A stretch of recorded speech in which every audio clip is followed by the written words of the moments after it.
Welcome back to another episode of Better Than I Found It, the podcast all things college golf.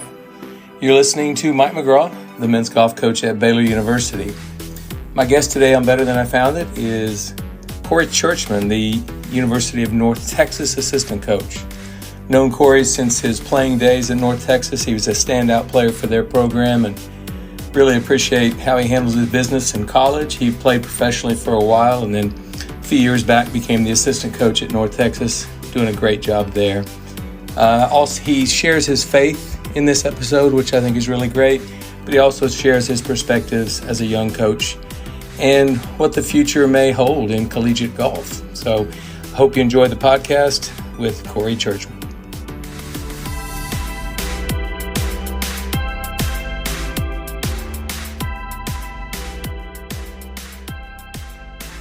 Okay, Better Than I Found It listeners, join me in welcoming assistant coach at the University of North Texas, Cory Churchman, to the podcast today.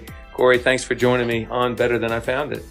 Yes, sir. Truly an honor. I appreciate you having me, and I'm excited. Yeah, this is good. You know, I've had a mixture all through the years. I know you've listened to the podcast a little bit of head coaches, assistant coaches, retired coaches, blah, blah, blah, running the gamut.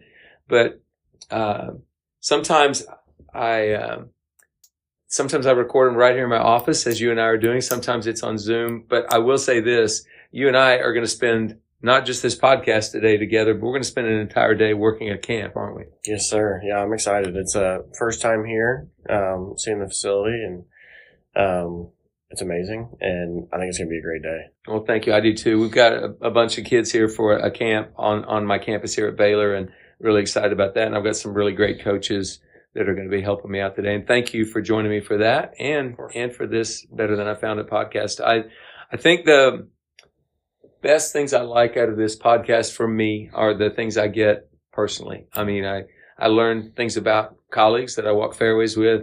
I learn things about the history of college golf. I learn things that are going to help me currently as a coach. There's no doubt. And that's the thing. I think one of the craziest things when I'm talking to a young coach, not on this podcast necessarily, calls me up and asks advice. What could I do to advance my career? And I always ask the question, whoever it may be, he's a 25-year-old kid. And I ask the question, are you a better coach than I am? And he's just stunned. And he says, well, no, I'm not a better coach than you are. I said, well, that's wrong. We're going to find out where you're better than I am, because at some part of coaching, you're better than I am. What's the only thing I have over Cory Churchman as far as being a better coach? What's one thing we know I have over you? Experience. This is 38 years and you're just getting ready to start your 5th year. So I know I've got that on you, but I asked the question for a reason. You've got some qualities that are probably better as a coach than me. Can you think of any of those qualities? And that might be tough to say right here, but do you understand why I asked the question? Right, for sure. Yeah. What are some good qualities that are going to make you a great coach one day? Yeah, I mean, I think the first thing that comes to mind is being, not that far removed from college golf. So being able to. Are you saying I'm pretty well removed? That's not what I'm saying. But that's what I'm saying. Go ahead. But yeah, just really, not being that far removed from that experience that those guys are in, and even, less removed from playing professional golf and trying to make it on my own. And so just having that experience recently of doing those things, and still having a little bit of game, being able to go play with the guys and kind of share my experience of, this is what kind of player I was as a college player, and this is how I got to where I was at as a professional player. And so just trying to help those guys, I learned a lot of those things at 23, 24 years old, 25 years old. And if I can help those guys learn it at 18, 19, they're going to be so much further ahead than I was. Well, absolutely. So we just identified some place where you're a little ahead of me, because as much as I try, as hard as I try, I can't relate to this generation. You're just, you're 7, 8, 9, 10 years older than these guys. That's not much. Right. So some of what they experience or what they think is things you've experienced and thought, it's off the charts how far I am from that. So, and I'm not the greatest at reading a room. You might be better at it than I am, but just like reading the room of 18-year-old kids here, what are they experiencing? What are they thinking?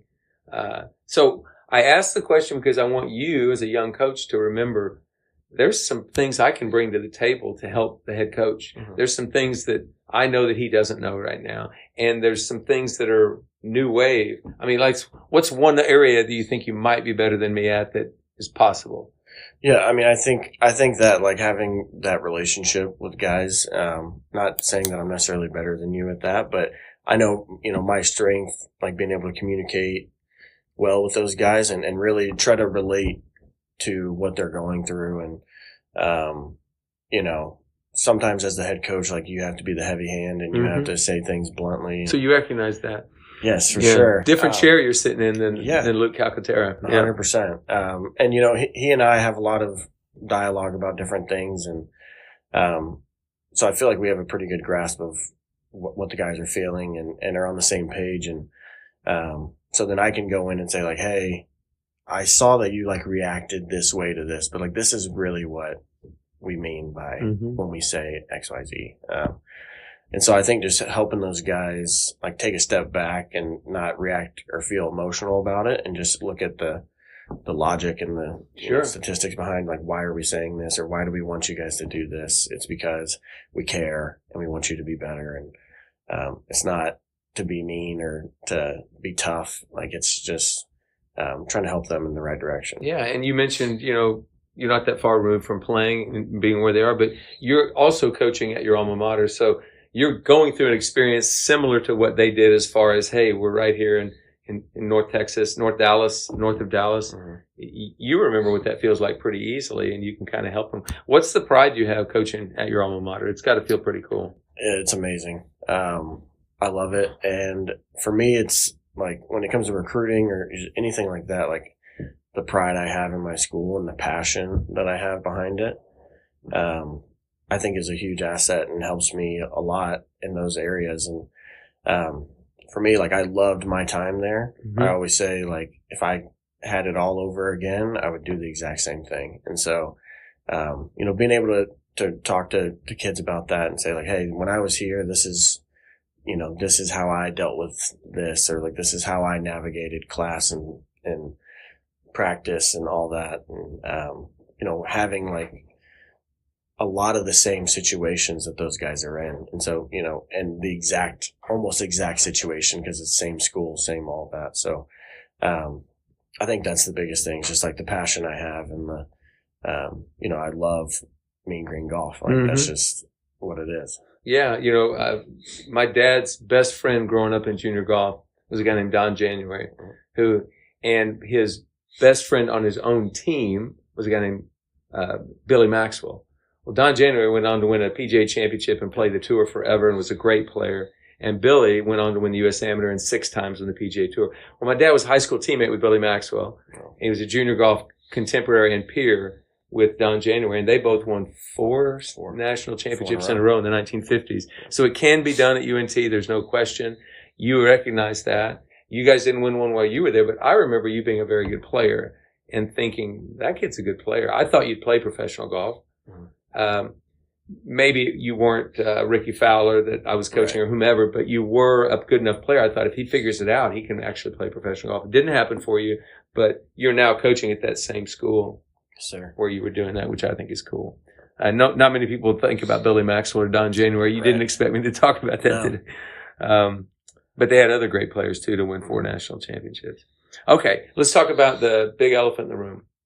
Given the ever-changing landscape of collegiate athletics as a whole, certainly collegiate golf, NIL, transfer portal, name it. You just start naming. We talk about this all the time. And so it's easy to defer to the negative. And we're going to do that for a second. What concerns you most about the future of college golf? It's not the same college golf you played. Right. Some things are better, but there's a lot of challenges and uncertainties. What's the biggest concern you have over the next 5 to 10 years? Yeah, it's wild how different it is, because I still feel like, a few years ago I was in college. And so very, very different. But I think concerns are, for someone like us in the mid-majors, like retaining players. You see it more in football and basketball and some other bigger sports where there's more money involved. But I think, golf being as popular as it is, like, it's kind of heading that direction. So just concerned that the kids are going to, chase the instant gratification of this NIL deal or this more money here or better facilities there, or different things like that, instead of looking at like the long term, what sets me up better 5-10 years down the road. Do you think a diploma still matters? I do. Do you think teaching life lessons and values and ethics and morals that make you a better person, husband, father, citizen still matter? 100%. Okay. We both think that. Right. The problem is the system that's set up right now does not, that is secondary completely. Mm-hmm. It's fine if you get a diploma. It's okay if you learn to be a good citizen or a good person.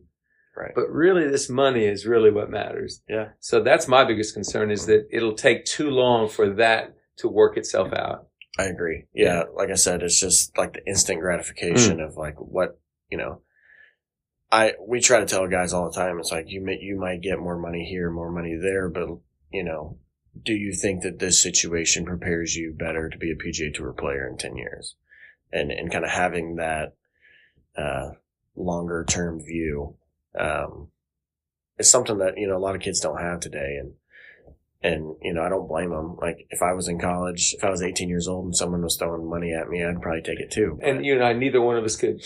If a coach, you're a coach. So let's say in 5 years, the guy in Saudi Arabia that has that fund and live and all that, he said, we need to start producing our own players. Mm-hmm. So I'm going to go to the United States and find a coach. And I'm going to pay him $1 million a year to come and run an academy here and train some Saudi Arabian golfers. Yeah. And he's going to pay you $1 million. What's your wife going to say? Take it. We're going. Yeah. I mean, so I don't know what I would do Right. in those situations, but I do know we're taking 17, 18, 19-year-old kids whose brains are not fully developed, and they won't be until they're at least 25. And we're taking that little flickering light or flickering flame of greed in their heart, and we're taking a blowtorch to it with money. It's like, I don't know how a kid could say no. Yeah. It's really difficult. Now, I will say this, and I'll be able to tell this story as long as he's a professional golfer. Johnny Kiefer, he was a 3-time All-American, arguably, along with Cooper Dossie and maybe Jimmy Walker, Brian Boccia, 3 of the best players that have ever played at Baylor, and he was one of those players. And between his 4th and 5th year, he was tampered with, and it's impossible to prove this, but he did say there was an offer out there. And I'm thinking to myself, you know what? I don't know what I would have done in Johnny's shoes. But he came into my office and he said, Coach, my legacy is at Baylor. This is where I started. This is where I'm finishing. Now, what are the odds of my next Johnny Kiefer being able to do that? Do you think they're very high? I mean, time will tell, I guess. But yeah, like you said, it's hard for us to even imagine because that was never even a possibility. It was not a thing. And so you would have gotten NIL money in college. There's no question. It would have been interesting to see what I would do, because you could say, oh, I would never do that, but like you said, if somebody came and offered me 3 times what I make now to do the same job, how do you not take it? You probably would. So, But the point is eventually this system is going to not crash or implode, but it's going to reset itself. And you just hope that you've got a program that's strong enough to survive the reset and that you're ready to go. So anyway, that's the negative part about all of this that's going on. And I still haven't met a coach that said, my gosh, these are the greatest innovations in the history of college athletics. It's unbelievable. We all know it's not good. But how do we survive it is the question. Okay, let's talk about an opportunity. What's an opportunity a mid-major assistant coach has, even though this changing landscape has gone crazy? What's one way you could actually make a positive out of it? Yeah, I think, if you create those relationships with your recruits and guys you have on your team and try to, I think this whole landscape of NIL, it can be hard, but it also, really forces these guys, young men, kids, to make grown-up decisions. And I think that if you can be that person for them and really lean into them, love them, give them that advice where you can help them make those decisions in the right way. Like I said, give them that long-term view instead of more of the short term. It can be great, because I feel like me as a person, I grew up pretty young, was married right out of college, started having kids early. I was making big time decisions from a young age. And I feel, I just turned 30, but I feel like I'm a lot older than that with the life I've lived. And so, yeah, you've never seemed like an immature kid to me. Not when you were playing, and certainly not now with kids. So. Right. So I think being that person for those, like really leaning into those guys, and if they feel like you care and you're looking out for what's best for them, like helping them make those decisions, I think, is an opportunity for me to, even in an NIL world. right. Yeah. Where they can be swayed to go down a different path. Yeah. Well, I'll always have a lot of respect for Johnny for what he did the 5 years he was here, but that decision could not have been easy. Right. And he made it, and he came back, and he's doing great. And I was with him at the PGA this week, and it was funny. His hero as a junior golfer was Ricky Fowler. And so Johnny was over in the putting green, and he didn't realize I was over there talking to Ricky on the range tee. And we talked for 15 minutes, and I was going to introduce Johnny, but Johnny walked by and was already at the other end of the tee. And I told him after the round, I said, I'm so sorry. I was going to introduce you to Ricky, but he didn't get to meet him. But I asked Ricky, I said, Ricky, you would have been offered NIL money. There's no question. Mm-hmm. He said, oh, no, probably not. I said, Ricky, come on. Yeah. You were the best player in college golf. There would have been some money, ridiculous money. For sure. So, but anyway, I'm glad you think there are opportunities and that we can all come out of this better. I want to come out of it in a better place. We'll see where it is. You've got more highway in front of you. You're 30, I'm 65, so you're going to have to deal with a lot more of these resets than I am. What's your greatest memory at UNC? Like, I think that was awesome. Glad it happened with my teammates and coaches. I think for me, we won our conference championship my sophomore year. And really, my first year, kind of the big reason I went to UNT was they were graduating 5 or 6 seniors. So I knew the playing opportunities were going to be there. That's the key. Yes. Kids miss on that, but go ahead. For sure. And like I said, that was kind of one of the deciding factors. And so my freshman year, we weren't great, really young, not very experienced. But I think like getting to play, all those guys getting to play and have that experience was huge for the next year. And we were in Conference USA, and our conference was 3 rounds of stroke play. And then where was that year? Texarkana. Yeah. And so we were right around like 70 in the rankings going into the stroke play portion, and we won our stroke play. And so the morning of the match play, we were going to know, are we in, are we out? Mm-hmm. Do we have to win to go to regionals? And we ended up being 68, 67. So we were 2 or 3 spots out based on. So now you got to win the tournament. So we knew going in, hey, we have to win match play today to continue our season. And we went out and we did it. And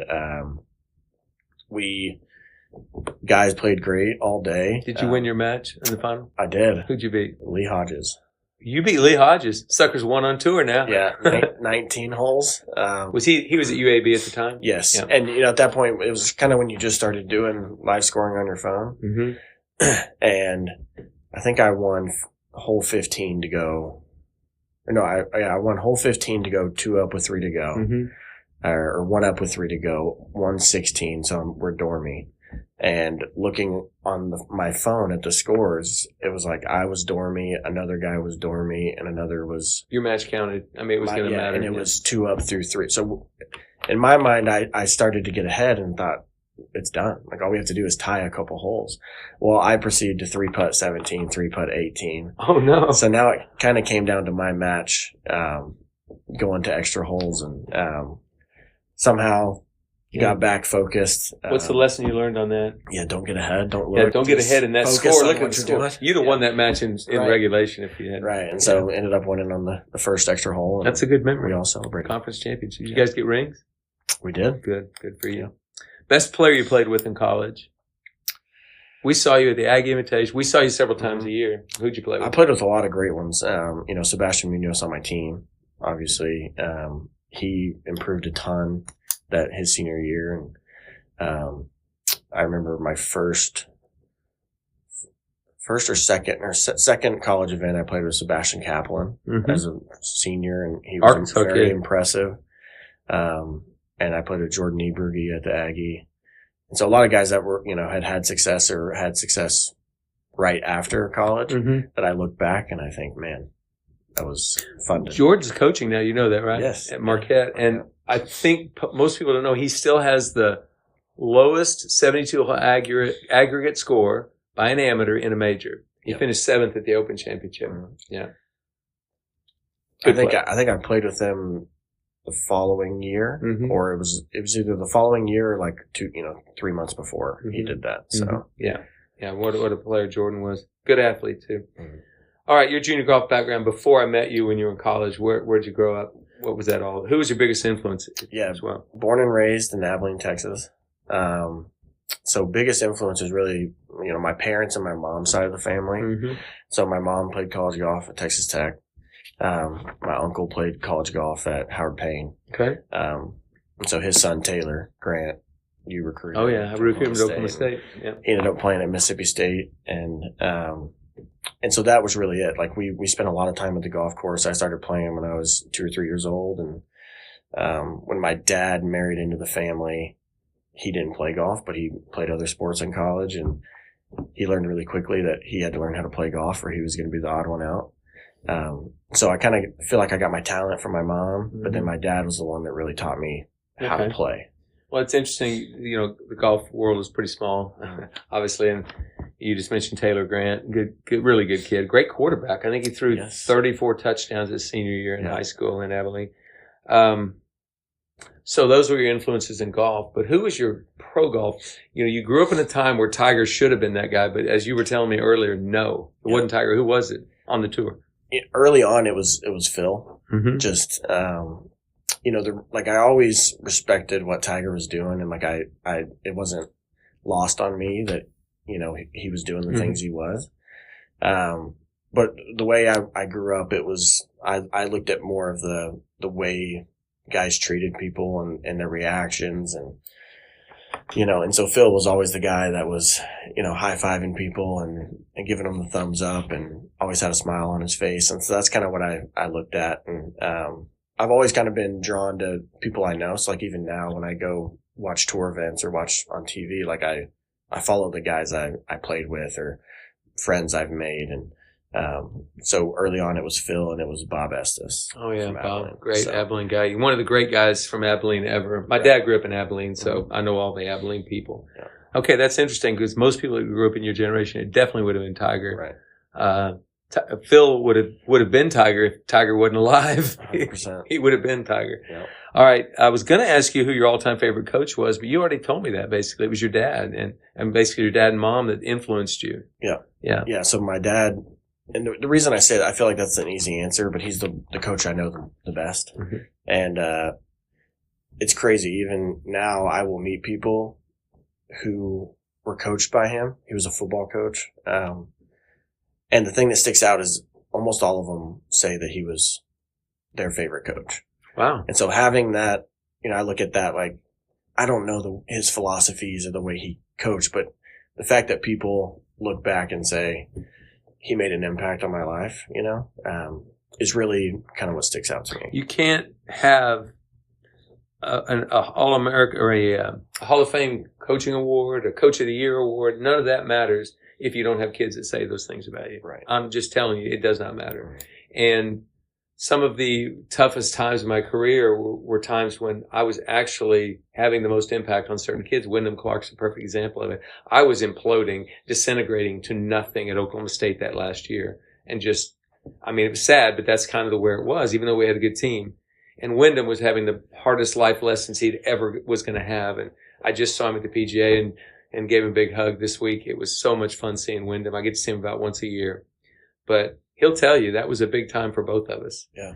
And if you don't have those things as a coach, then you're missing on what's there. So I think it's cool that your dad is your favorite coach. But along those lines, what's the best coaching advice you received from another coach just as you've gone through this journey in 5 years? Yeah, I think one thing that Luke Calcaterra says a lot is nobody cares, work harder. And not that nobody cares, but it's like, there's no reason to feel bad for yourself. Like, yeah, you might feel like you have it hard or things aren't going your way. You miss on that recruit or you don't play well in this event, but it's, everybody's going through stuff. You can either sit there and be upset about it and complain, or you can get back to work and figure out how to, get back on the right track. Yeah. I'm going to get back to Luke. Thank you for that. I'll get back to some other things about him that I've noticed. What turns you to coaching obviously failing as a professional golfer might have been part of it.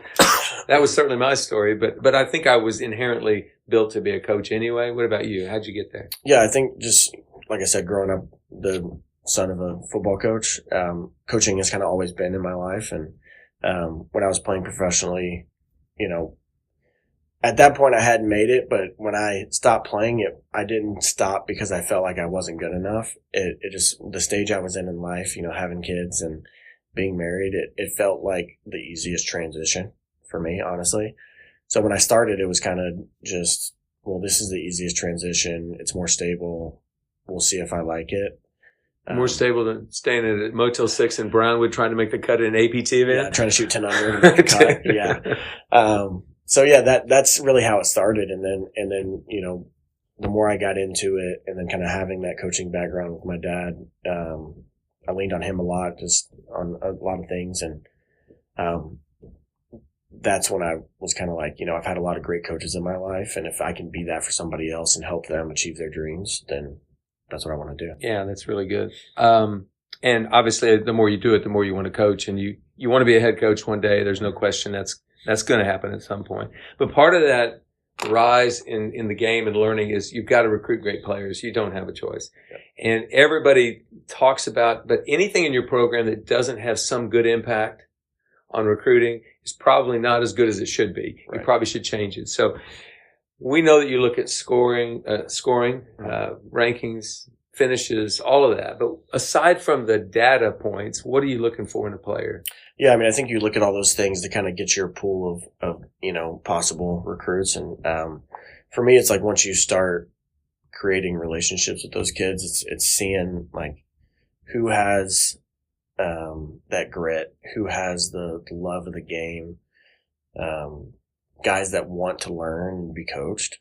Wow, you've just said three things: that love of the game, grit, and coachable. It's like if you don't have that, it's like you and I are probably not going to do that well together, right? And I look back at myself a lot. Growing up was always yes sir, no sir, like do what coach says. I felt like I was pretty good at that, but I look back on my college career and I think, man, I could have been so much more coachable. If I would have learned so much more earlier. And so I understand it's hard, and it's, when you're a 17, 18-year-old kid and you're a great player and you're going out and beating players left and right, it's hard to think like I can be so much better. I need to work hard. I need to learn. I need to do that. Who's the greatest basketball player of all times? Don't say LeBron. Go someplace else, please. Michael Jordan. Thank you. Most coachable athlete maybe in history. He and Kobe, they had a lot of qualities, but being coachable was incredibly one of their best. Right. I think. And it's like as an athlete, you have to have your way of doing things, and you have to have, kind of your system, your drills, all that stuff. But at the same time, learning, and it may be learning what you don't want to do or what doesn't work for you. But if you can learn that, it helps you really commit more to what does work. Abraham Lincoln said you can learn from everybody, but some you might learn what not to do, but you learn from everybody.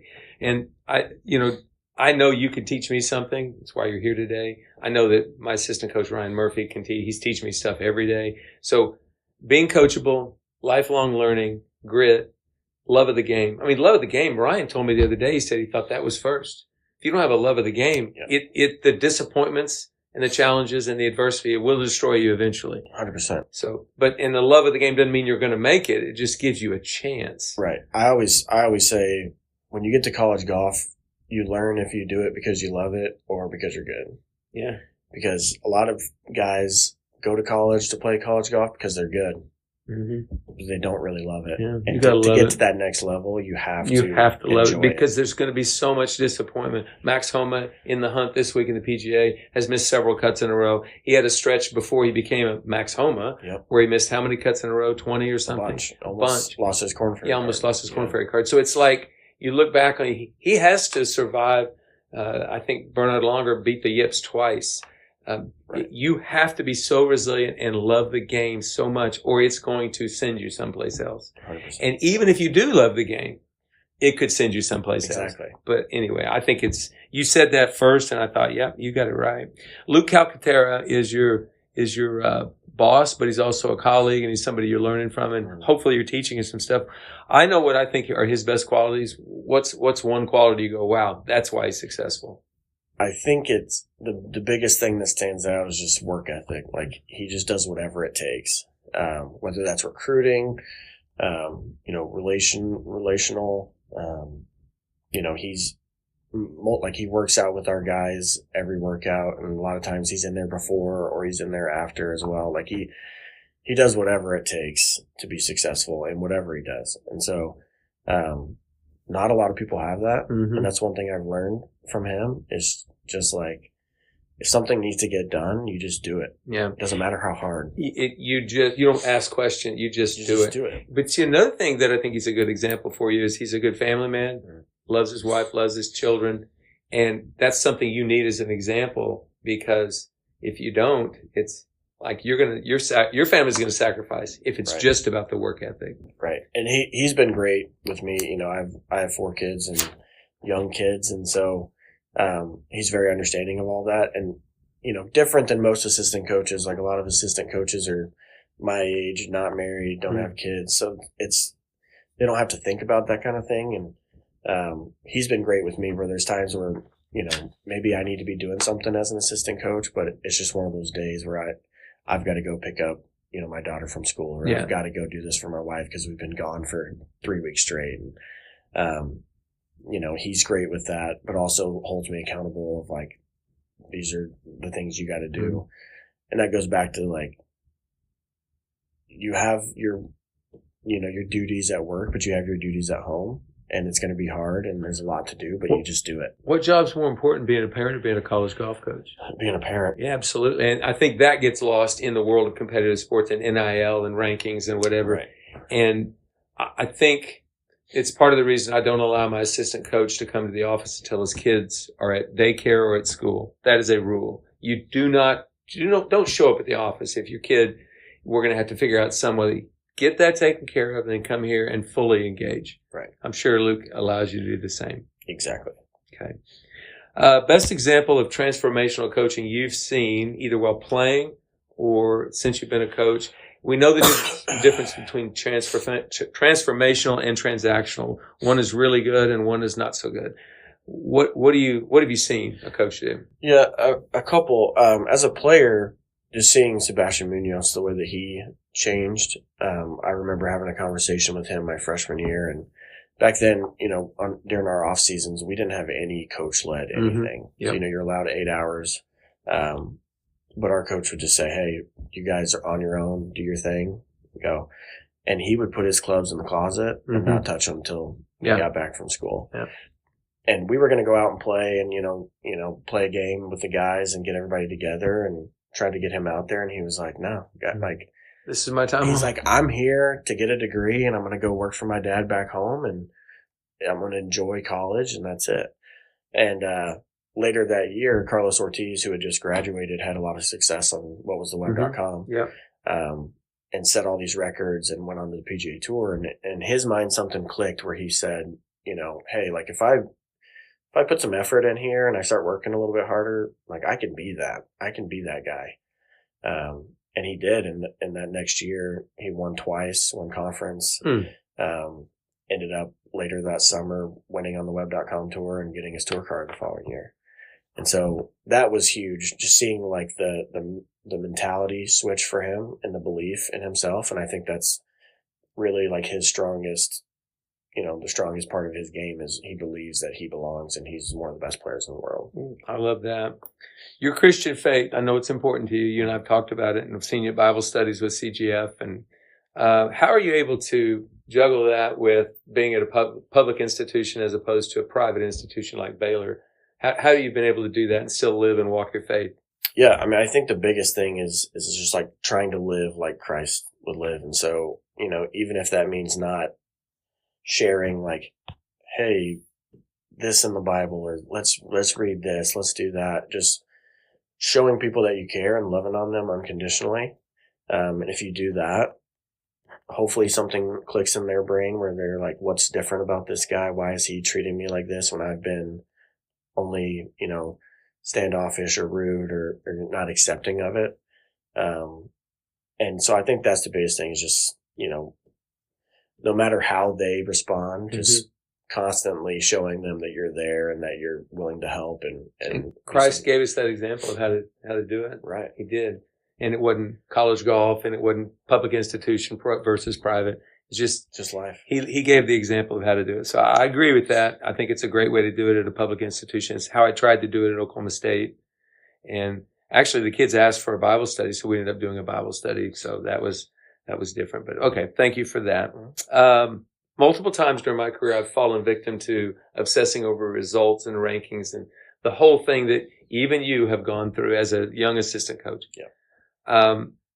Do you have any tricks to the trade about how you overcome that? Other than, I know your faith is very important to you, but how do we keep from obsessing over a result? How do we do that? Yeah, it's very hard because ultimately that is the determining factor in everything. Your job, your success. Like you have to put a score out there.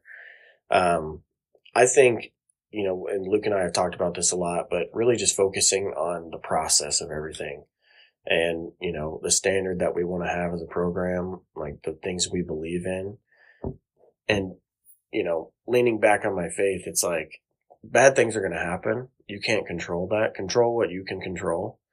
And the rest is written, right? And so just really focusing on that process, focusing on the standard, doing the little things the best you can, and knowing that in the end, the results are going to be the results, but you've done everything you can to improve those. Yeah, I like that answer. But that gets to my next question, which is, I've asked this question recently of young and veteran coaches both.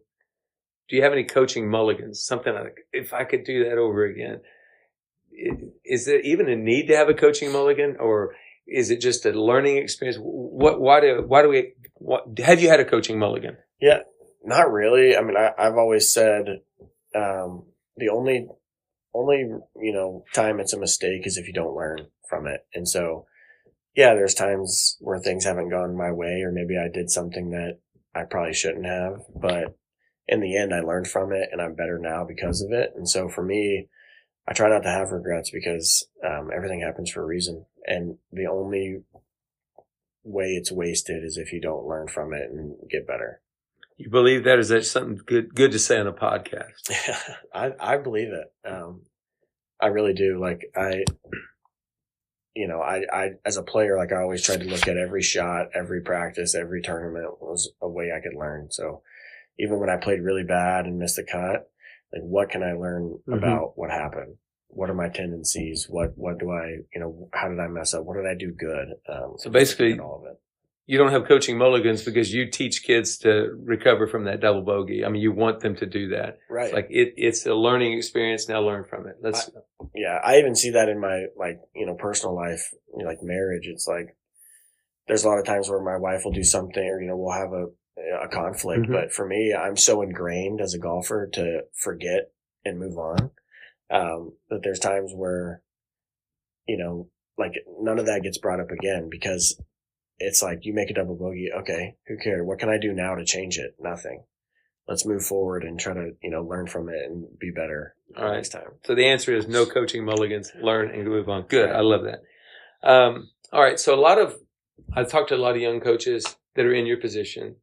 They're at a mid-major, which we know is challenging. Now it doesn't have to be. Mid-majors have won national championships. Right. Mid-major, it's all there, but there's an inherent disparity between a school that has unlimited resources and a school that has limited resources. So what I'm going to ask you now is, what's one great resource that you have that is something a lot of schools don't have, even the bigger schools? What would that be? Yeah, I think it's Maryville Golf Club. That's a huge part of our program. And, it's going to be a huge part of the success we have. And having that, it's the golf course is great. There's all those things, but everything you get with it, you get the great golf course. That's the hardest test in Texas. And you have all those things, but then you're on the range hitting balls and it's Will Zalatoris and Jordan Spieth. The Cootie twins. And all these guys that you can learn from. And all those are great people where our guys can go up and talk to them and they can give them some insight, or they can go play with them here and there. And, but just seeing the way that those guys work and they practice has been huge for our guys. And for, honestly, for us as coaches, like, it gives us ideas of, okay, we see these guys, they're doing this thing every day. Like, maybe that's something we should implement in our practice. And, Cole Sherwood, I know he was just on, he's a member out there, and he's been great to us. We stop him quite a bit and ask him questions, and he says hello. And just seeing those guys that, are playing great golf, they have a lot of success, but they're also just normal humans, and they're trying to deal with the same things that we're all dealing with, and seeing how they do that. Yeah, I love that. I think that we so often get immersed in our challenges, in our adversity, and the things I don't have, and he's got something I don't have. And it's like, you need to look closer and realize, and so Merido's a pretty obvious one. Right. But that's a really good one, and it's allowed Luke to create an even better form of the Merido Collegiate that's better now than it's ever been. And I think next year the field's even stronger than it was this year. So that's a huge advantage for your kids to get to play an event like that, but they get to every day practice at that place and play.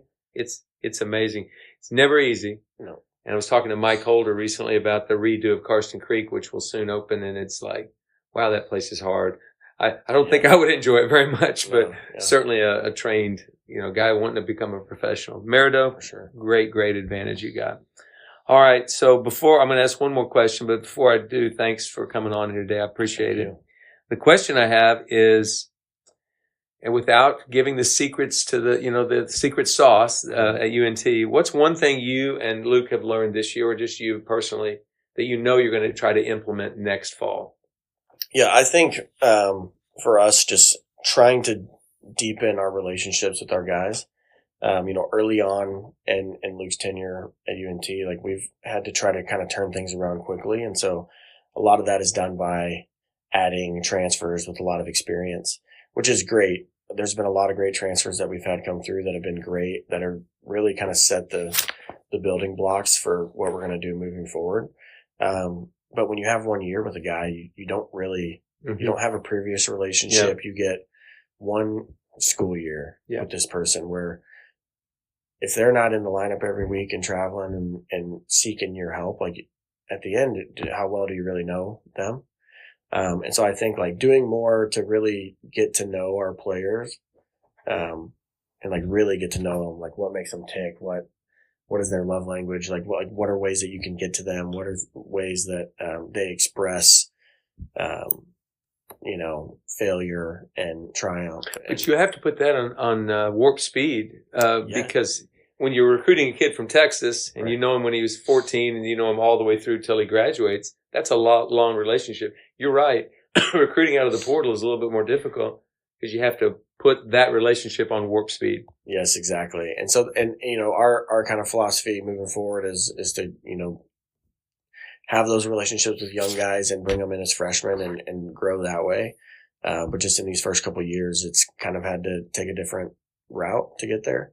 But really tried to hone in and focus on each personal relationship with our players, and really, letting them get to know us on a deeper level and us knowing them on a deeper level. Yeah, that has to happen. I think it has to happen for every coach. Some coaches miss.